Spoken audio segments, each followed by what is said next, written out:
Hello student, मैं मनोज जोगी एक बार फिर से आप सभी विद्यार्थियों का आदर्श एजुकेशन ग्रुप ऐप पर स्वागत है। आदर्श एजुकेशन ग्रुप ऐप के अंतर्गत आप सभी विद्यार्थियों को सरफेस हर इंस्टीट्यूट के द्वारा ऑनलाइन क्लासें उपलब्ध कराई जा रही है। दोस्तों, हम 12th क्लास के फिजिक्स के लेसन नंबर 4 जिसका नाम है विद्युत धारिता के बारे में बात कर रहे थे। इसके अंतर्गत हमने संधारित्र किसे कहते हैं बारे में पढ़ा।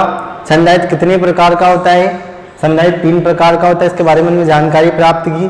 पहला प्रकार जो था गोले संधारित्र, उसकी धारिता हमने ज्ञात की। आज हम इसके दूसरे प्रकार की बात करेंगे जिसका नाम है समांतर प्लेट संधारित्र। दोस्तों, समांतर प्लेट संधारित्र को पढ़ने से पहले हम सबसे पहले इसके चित्र के बारे में देखेंगे। आप लोगों को सबसे पहले मैं चित्र बना के बताऊंगा, उसके बाद आप लोग परिभाषा लिखेंगे। सबसे पहले हम परिभाषा लिखेंगे, फिर चित्र बनाएंगे, फिर चित्र के बारे में लिखेंगे। लेकिन मैं आपको सब कुछ लिखाने से पहले चित्र बना के समझाऊंगा, आपको चित्र समझना है। उसके बाद में जब परिभाषा लिखाऊंगा जस्ट उसके बाद आप लोगों को चित्र बनाना, ठीक है। तो समांतर प्लेट संधारित्र में चित्र होता कैसा, इस प्रकार ध्यानपूर्वक देखना। इसके अंदर 2 चालक प्लेटें होती है। एक चालक प्लेट ए को, जिसका नाम होता है ए, उसे धनावेश देते हैं, तो दूसरी चालक प्लेट बी पर प्रेरण विधि के द्वारा उतना ही ऋणावेश आ जाता है। दोनों प्लेटों के मध्य की जो दूरी होती है वो स्मॉल डी होती है। इसके अंदर जो माध्यम होता है, अभी जो माध्यम है वो निर्वात या वायु है, इसलिए एप्सिलॉन नोट का उपयोग करेंगे। यहां माध्यम जो होगा वो होगा निर्वात या वायु, ठीक है। आगे की हम बात करेंगे, इसको हम क्या करते हैं, भूसंपर्कित कर देते हैं। भूसंपर्कित क्यों करते हैं, क्योंकि यहां पर जितना भी धन आवेश आएगा वो सारा का सारा धनावेश कहां चल जाएगा, पृथ्वी में। भूसंपर्कित धनावेश पृथ्वी में, ठीक है। आप लोगों को चित्र के बारे में कोई बात बता देता हूं। यहां पर 2 प्लेटें लेनी है आपको। एक तो लेनी है ए प्लेट को धनावेश देंगे, दूसरी प्लेट पर अपना आप ऋणावेश उत्पन्न हो जाएगा, ठीक है। विद्युत क्षेत्र की दिशा ये है। यहां पर आपके सामने जो ये लाइनिंग बना रहा हूं मैं, ये लाइनिंग विद्युत क्षेत्र की दिशा को निरूपित करेगी, ये विद्युत क्षेत्र की दिशा को बताएगी, ठीक है। आगे की हम बात करेंगे। आगे आप ध्यानपूर्वक देखना, आप चाहे तो लाइनिंग ना बनाए तब भी अच्छा रहेगा, बट ये आपको विद्युत क्षेत्र की दिशा जरूर बनानी है। आगे हम बात करेंगे, यहां आवेश दिया था क्यू आवेश देने पर कितना विभव उत्पन्न होगा उसकी हम बात करेंगे। विभव उत्पन्न होगा V, और यहाँ विद्युत क्षेत्र की तीव्रता को लिखते हैं अपन E के द्वारा, ठीक है। हमें समांतर प्लेट संधारित्र के कारण धारिता की वैल्यू ज्ञात करनी है। सबसे पहले अपन समांतर प्लेट संधारित्र की परिभाषा लिखेंगे। समांतर प्लेट संधारित्र किसे कहते हैं कि 2 समान आकार समान क्षेत्रफल की चालक प्लेटें जिन पर समान परिमाण व विपरीत प्रकृति का आवेश स्थित होता है और दोनों एक दूसरे से अल्प दूरी पर स्थित होती है, इस पूरी व्यवस्था को समांतर प्लेट संधारित्र कहा जाता है। तो आप लोगों को सबसे पहले क्या लिखना है, आप लोगों को टॉपिक डालना समांतर प्लेट संधारित्र। अब मैं आपको परिभाषा लिखाऊंगा, सबसे पहले परिभाषा लिखनी है, उसके बाद आप लोगों को चित्र बनाना। तो आप सबसे पहले परिभाषा नोट करना। ऐसी व्यवस्था जिसमें समान आकार व समान क्षेत्रफल की 2 धातु की प्लेटों को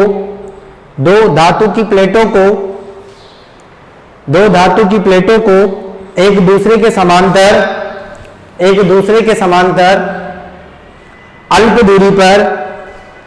दूसरे के समांतर अल्प दूरी पर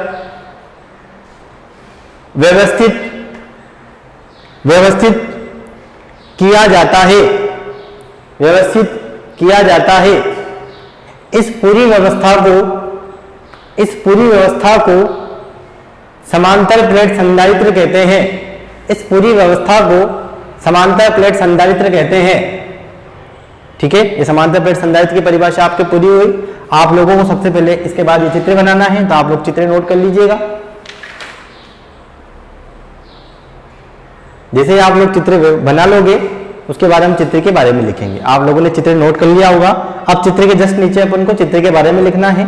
मैं आप लोगों को एक बार बता देता हूँ चित्र के बारे में लिखना क्या है। चित्र में क्या है, ए बी एक समांतर प्लेट संधारित्र है। जब चालक प्लेट ए को धनावेश देते हैं तो बी पर प्रेरण विधि के द्वारा ऋणात्मक आवेश आ जाता है और इसको जब भू संपर्कित कर देते हैं ताकि सारा का सारा धनावेश कहाँ चल जाए, पृथ्वी में चला जाए। ठीक है, लिखना। माना एक समांतर प्लेट संधारित्र, चित्र के जस्ट नीचे लिखना है, माना कि एक समांतर प्लेट संधारित्र ए बी है, समांतर प्लेट संधारित्र ए बी है, ए बी है, जिसके मध्य निर्वात या वायु उपस्थित है, निर्वात या वायु उपस्थित है। ठीक है, जब प्लेट ए को धनात्मक आवेश देते हैं, जब प्लेट ए को धनात्मक आवेश देते हैं तो प्लेट बी पर उतने ही परिमाण का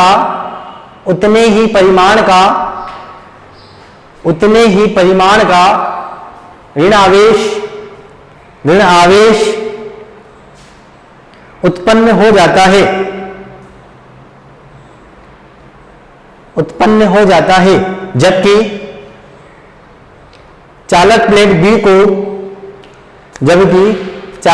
बी को भू संपर्कित करने पर समस्त धनावेश पृथ्वी में चला जाता है। यदि इन प्लेटों का पृष्ठ आवेश घनत्व सिग्मा हो तो प्लेटों के मध्य उत्पन्न विद्युत क्षेत्र, देखो मैं आप लोगों को थोड़ी चीज बता रहा हूं, उसको ध्यानपूर्वक देखना। हम यहाँ विद्युत क्षेत्र क्यों ज्ञात करें, सबसे पहली चीज ये आती है। तो अभी आप लोगों को बस यहां तक लिख के रुक जाना है कि उत्पन्न विद्युत क्षेत्र, यहां लिख के आप लोगों को रुक जाना है। उसके बाद मैं आप लोगों को कुछ समझा रहा हूं, उसके बाद ही अपन लोगों को आगे की बात लिखनी है। तो अभी आपको लिखना कुछ भी नहीं है, पहले मैं जो समझा रहा हूं उसको समझना है, फिर मैं जैसे ही बोलूं कि आपको लिखना स्टार्ट करना है तब आप लोगों को लिखना स्टार्ट करना है। देखो हम समांतर प्लेट संधारित्र की धारिता के बारे में बात कर रहे हैं। धारिता का सूत्र होता है C बराबर Q/V।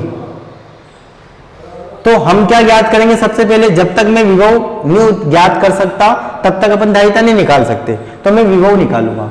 तो विभव निकालने के लिए आपने विभव का सूत्र पढ़ा है KQ/R, लेकिन वो सूत्र कब आता है, जब चालक गोलाकार हो तब जो धारिता की वैल्यू आती है।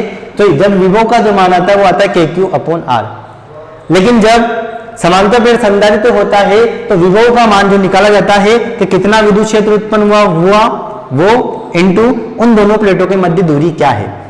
तो विभव निकालने के लिए मेरे को किसकी जरूरत पड़ेगी, विद्युत क्षेत्र की जरूरत पड़ेगी। और विद्युत क्षेत्र को हमने इनके आगे वाले चैप्टर में पढ़ा था, विद्युत क्षेत्र का मान कितना होता है, σ/ε0। तो सबसे पहले यहां धारिता ज्ञात करने के लिए विभव चाहिए और विभव ज्ञात करने के लिए विद्युत क्षेत्र चाहिए, इसलिए मैं सबसे पहले विद्युत क्षेत्र ज्ञात करूंगा। ठीक है, इसलिए अपने लिखा उत्पन्न विद्युत क्षेत्र। तो आप लोग सबसे पहले उत्पन्न विद्युत क्षेत्र के बारे में याद करें, प्राप्त करें। देखो अब आप लोगों को लिखना उत्पन्न विद्युत क्षेत्र E बराबर क्या होता है, σ/ε0 होता है। समीकरण नंबर आप लोगों के सामने बन जाएगी 1। चूंकि आगे की बात करते हैं, सिग्मा बराबर कितना होता है, Q/A होता है। तो समीकरण नंबर 1 से बात करेंगे, तो समीकरण नंबर 1 से क्या बनेगा, E बराबर, देखो मैं सिग्मा का मान रख रहा हूं, सिग्मा का मान रखा तो Q/A और ε0 बन जाएगा। समीकरण नंबर आपके 2 आ जाएगी। तो यहां विद्युत क्षेत्र का मान आ चुका है। एक चीज मैं आप लोगों को याद रखने के लिए है, याद रखने के लिए मैं लिखवा रहा हूं कि ये चीज आती कहां से है, क्योंकि बहुत से बच्चे जो नए हैं, जिन्होंने इससे पहले वाले चैप्टर नहीं पढ़े हैं, उनको ये पता नहीं है कि E बराबर σ/ε0 आता कहां से। तो मैं आप लोगों को वो चीज याद दिला रहा हूं, आप लोगों को ये याद रखने के लिए याद रखना है। ठीक है, याद रखने के लिए चीजें आता कहां से मैं आपको बताता हूं। आप लोगों को पता है विद्युत फ्लक्स का जो सूत्र होता है वो होता है EA। याद रखने के लिए है, इसको जस्ट पास में लिख लेना ताकि आप लोगों को याद रहे। तो विद्युत फ्लक्स का सूत्र कितना होता है EA। आप लोगों के सामने समीकरण नंबर 1 बन जाएगी। ये अलग है, ये मीटर अलग है, ये याद रखने के लिए है। आगे की बात करते हैं। अब मेरे को ये याद करना है कि E बराबर सिग्मा अपॉन एप्सिलॉन नॉट कहां से आता है, इसकी बात करेंगे। आपको पता है गाउस के नियम से विद्युत फ्लक्स क्या होता है। गाउस का नियम जो बोलता है उसमें विद्युत फ्लक्स का जो मान होता है वो होता है Q अपॉन एप्सिलॉन नॉट। ये समीकरण नंबर 2 बन जाएगी। समीकरण नंबर 1 व 2 की तुलना हम करेंगे। जैसे हम तुलना करेंगे तो आप लोगों के सामने E A बराबर आएगा Q अपॉन एप्सिलॉन नॉट आ जाएगा। यहां से E का जो मान आएगा वो E का मान कितना आ जाएगा आपके Q upon A epsilon not आ जाएगा। तो ये आप लोगों के सामने Q अपॉन एप्सिलॉन नॉट आ चुका है। ठीक है, हम चाहें तो यहां लिख देते हैं, चूंकि सिग्मा बराबर कितना होता है Q अपॉन A होता है, तो इसका एक और मान निकल जाता है।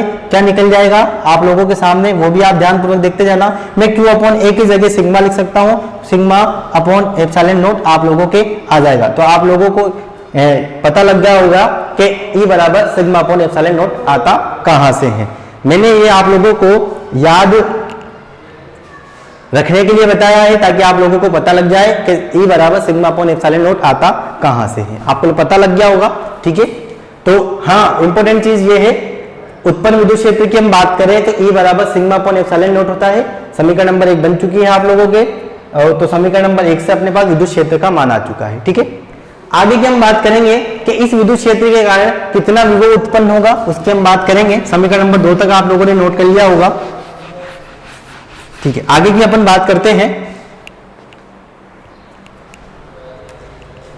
आगे की हम बात करेंगे प्लेटों के मध्य, नोट करते जाना है, प्लेटों के मध्य उत्पन्न विद्युत क्षेत्र के कारण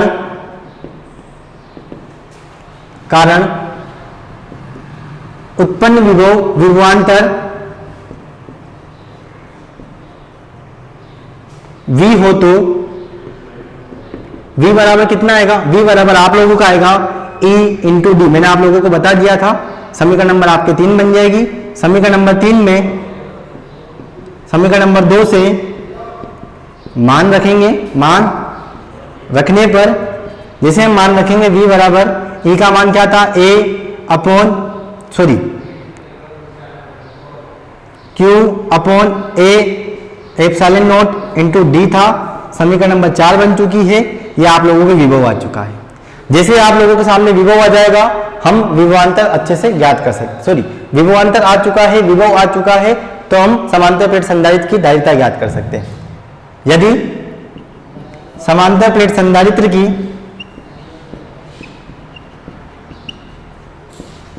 धारिता C हो तो वही चीज है, C बराबर कितना होता है, Q अपॉन V होता है। समीकरण नंबर 5 बन जाएगी। आगे की बात मैं यहां लिख देता हूं। समीकरण नंबर 5 में समीकरण नंबर 4 से मान रखने पर, जैसे मैं मान रखूंगा, क्या है, मान रखने पर आप लोगों को दिख रहा होगा अच्छा स्पष्ट रूप से, C अपनी जगह आ चुका है, Q अपनी जगह आ चुका है, V का मान रखूंगा, V का मान क्या है, Q upon A epsilon not into D. ठीक है, Q से Q कैंसिल हुआ, A एप्सिलॉन नॉट कहां चल जाएगा, ऊपर चल जाएगा, तो A epsilon not upon D आप लोगों के सामने आ जाएगा। समीकरण नंबर 6 बन जाएगी। समीकरण नंबर 6 आप लोगों के समांतर प्लेट संधारित्र की धारिता को प्रदर्शित करती है। तो आप सबसे पहले समीकरण नंबर 6 तक नोट कर लीजिएगा।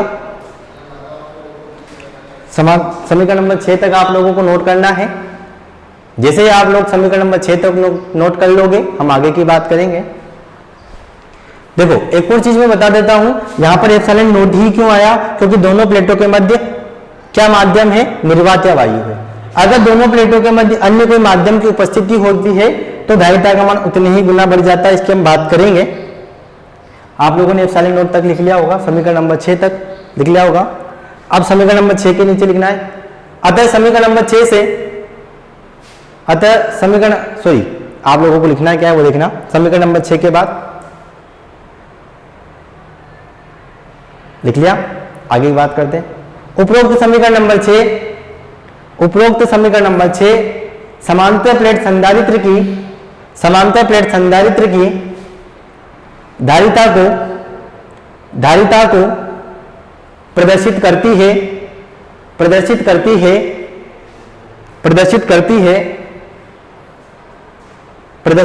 है।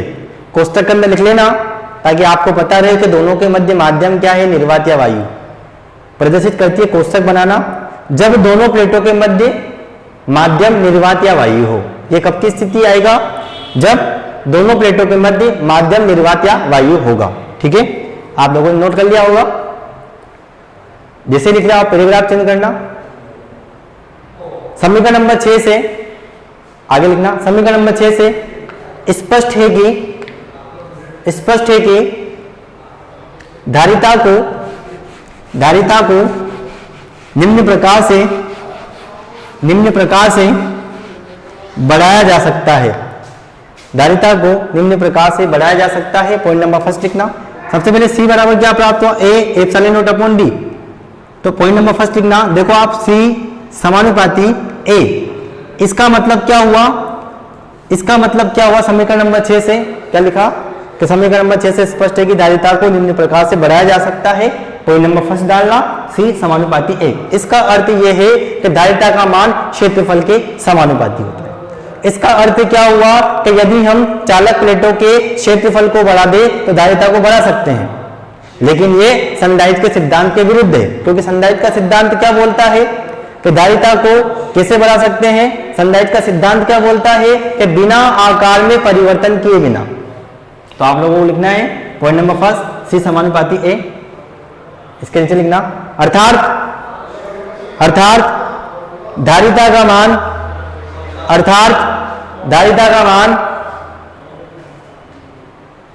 प्लेटों के क्षेत्रफल के समानुपाती होता है। अतः हम क्षेत्रफल को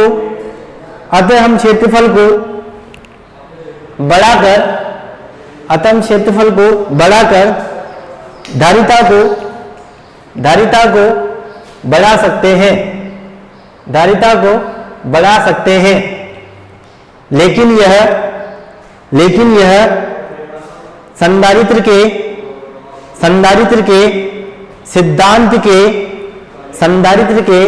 सिद्धांत के विरुद्ध है। ठीक है, पॉइंट नंबर फर्स्ट पूरा हुआ। पॉइंट नंबर 2 की बात करते हैं। C समानुपाती 1/D।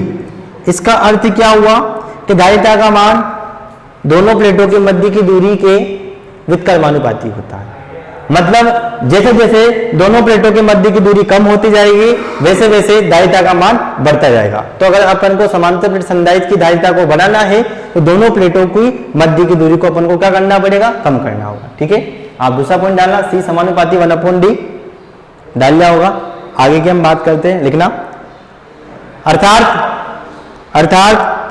धारिता का मान दोनों प्लेटों के मध्य की दूरी के व्युत्क्रमानुपाती होता है। अर्थात दोनों प्लेटों के मध्य की दूरी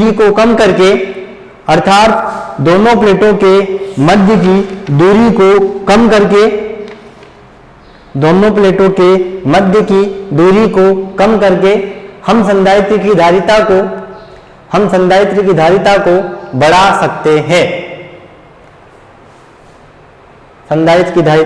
बढ़ा सकते हैं। तो आप लोगों के समांतर प्लेट संधारित्र का यही समाप्त हुआ। दोस्तों इसके बाद हम क्या पढ़ेंगे? यहां बहुत सारी स्थितियां बनेगी। देखो अभी आपने दोनों प्लेटों के मध्य माध्यम क्या रखा हुआ है? निर्वात या वायु। अगली स्थिति क्या बन सकती है? जब दोनों प्लेटों के मध्य अन्य माध्यम की उपस्थिति हो, पूरी तरह से अन्य माध्यम भरा हुआ हो।